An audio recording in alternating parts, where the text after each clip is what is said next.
तेजस के भीतर इस समय 6 छापें थीं, या यूं कहें 5 और आधी, क्योंकि विवेकशील आंख लगभग जा चुकी थी। ये सभी उसके डेंटियन में ऊर्जा के भंवर में तैर रही थीं और केंद्रीय स्थिति में हमेशा 5वें क्रम के शिखर स्तर की पवन भेड़िया परिवर्तन छाप थी।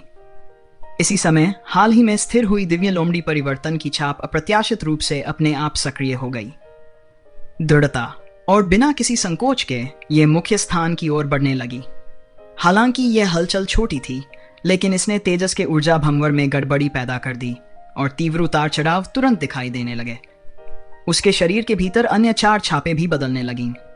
ऐसा प्रतीत हो रहा था जैसे वे दिव्य लोमड़ी परिवर्तन से प्रभावित हो गई हों और वे उत्तेजित हो उठीं।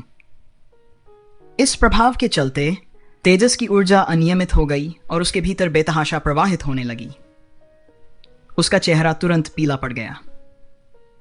रहस्यमय स्वर्ग तकनीक की ऊर्जा और उसके भीतर की रक्तरेखा शक्ति के तीव्र आंदोलन ने उसे तुरंत एक गंभीर समस्या का एहसास कराया। वह अपने साधना पथ से भटकने के कगार पर था।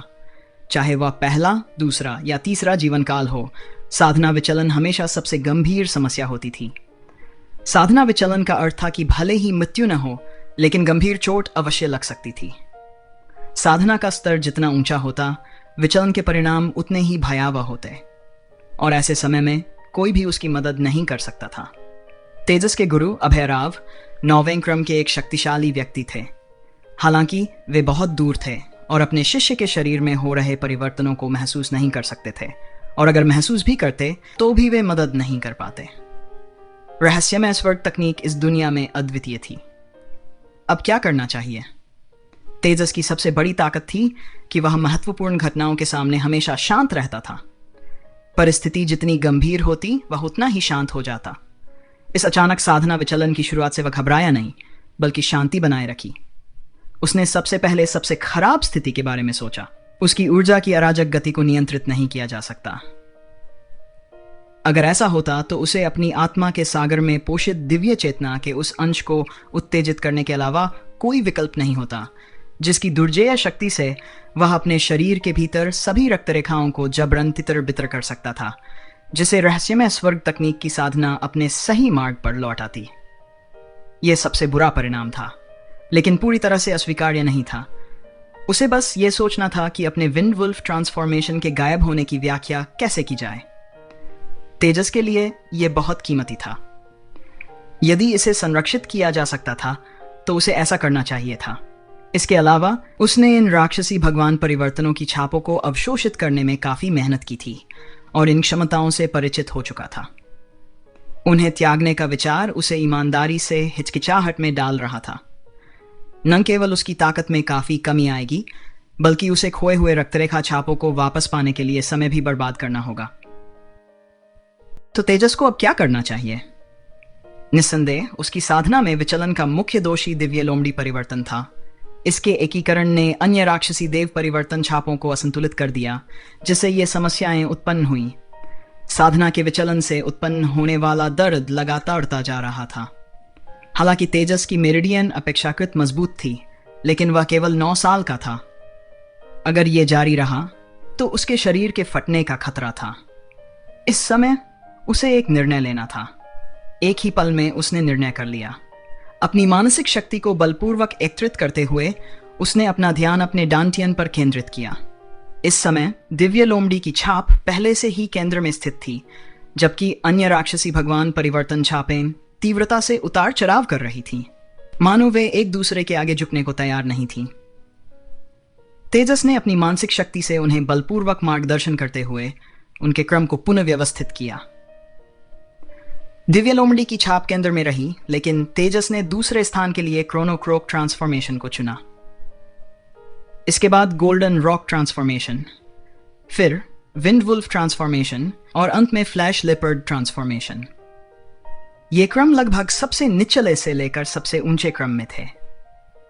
तेजस ने बहुत कम समय में इन 5 छापों को पुनः व्यवस्थित कर दिया और फिर उन्हें बलपूर्वक उनकी नई व्यवस्था में स्थिर कर दिया, जिससे उनमें कोई हलचल न हो। जब वे स्थिर हो गए और उनकी अशांत अंतःक्रियाएं बंद हो गई, तभी ऊर्जा भंवर भी शांत हुआ। तेजस के इस निर्णय के पीछे इन रक्तरेखा छापों की उसकी गहरी समझ थी। दिव्य लोमड़ी की छाप को केंद्रीय स्थान पर लाना निर्विवाद रूप से रक्तरेखा पदानुक्रम की सर्वोच्चता को दर्शाता था। दिव्य लोमड़ी की रक्तरेखा छाप निस्संदेह अन्य रक्तरेखाओं को नीची नजर से देखती थी, इसलिए वह निम्न स्थान पर रहने के लिए अनिच्छुक थी, और यही वह कारण था जिसके कारण ऐसा परिवर्तन हुआ। क्रोनो क्रोक ट्रांसफॉर्मेशन और गोल्डन रॉक ट्रांसफॉर्मेशन अपने स्वयं के उच्च स्तर के कारण विरोध में उतार चढ़ाव करते रहे।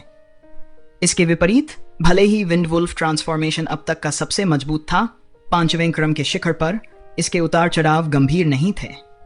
ये कुछ हद तक शांत भी लग रहा था। तेजस की पुनर्व्यवस्था रक्त वंश के पदानुक्रम पर आधारित थी, जिसमें उच्च स्तर वालों को सबसे आगे रखा गया था। वास्तव में जब उसने इन 5 रक्तरेखा छापों को स्थिर करने के लिए अपनी पूरी ताकत लगाई तो विंडवुल्फ ट्रांसफॉर्मेशन में थोड़ा असंतोष था, लेकिन अन्य 4 छापें जल्दी ही स्थिर हो गई। क्रोनो क्रोक और गोल्डन रॉक छापों के स्थिर होने के साथ ही उसके डांटियन में ऊर्जा भंवर भी स्वाभाविक रूप से स्थिर हो गया।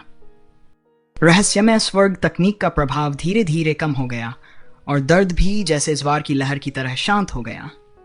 तेजस को इस बात का एहसास था कि उसने सही निर्णय लिया था और उसने तुरंत राहत की सांस ली। 3 जन्मों में किए गए उसके सारे प्रयास व्यर्थ नहीं गए थे। अगर कोई और उसकी जगह होता तो शायद इस कठिन परिस्थिति का सामना करना असंभव होता, लेकिन सच्चाई यह थी कि कोई और शायद उसकी जैसी स्थिति का सामना कर ही नहीं सकता था। उसी समय सफेद रोशनी का एक छल्ला धीरे धीरे अंदर की ओर खींचने लगा और वह सेलेस्टियल फॉक्स ट्रांसफॉर्मेशन की ओर विलीन होने लगा। सेलेस्टियल फॉक्स ट्रांसफॉर्मेशन इस विलय से कुछ हद तक असहज महसूस कर रहा था। जब सफेद छल्ला केंद्र में स्थित चमकदार सफेद रोशनी के पास पहुंचा तो वह पूरी तरह से विलीन नहीं हुआ। इसके बजाय वह प्रकाश की एक रिबन की तरह परिधि का चक्कर लगाने लगा और सेलेस्टियल फॉक्स ट्रांसफॉर्मेशन के दूसरे क्रम के सफेद प्रकाश से एक निश्चित दूरी बनाए रखी। यह एक लूप में घूमते हुए आश्चर्यजनक रूप से स्थिर हो गया। क्या यह वास्तव में संभव था?